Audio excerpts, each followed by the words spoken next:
Hello everyone, welcome back to my channel. So I hope you are doing well and my videos are helping you to your way around Moodle. So today we'll see how to increase or decrease maximum number of attempts allowed in the quiz. So before proceeding that, if you have not subscribed to my channel, then I would request you to please subscribe to my channel. It will help me and motivate to create more and more such videos. All right.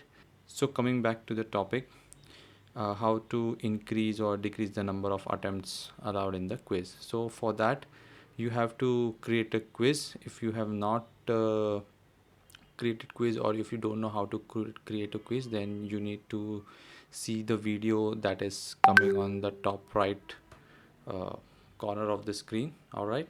Also mentioned in the description. The link is mentioned in the description. So I have already created a quiz over here in the course. So what I'll do, I'll go here, I'll say test quiz, I'll go to the settings.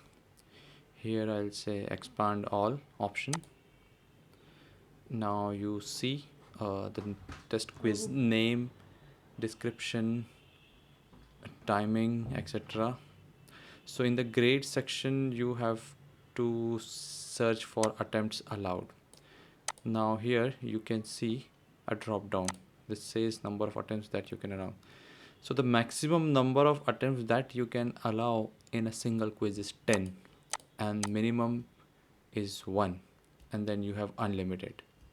All right.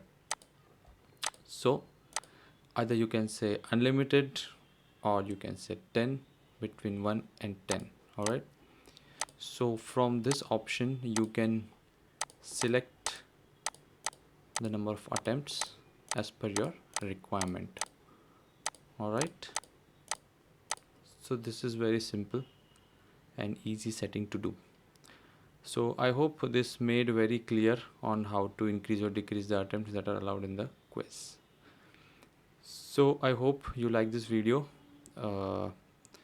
and if you have any queries, then you can definitely drop a comment and support my channel as well.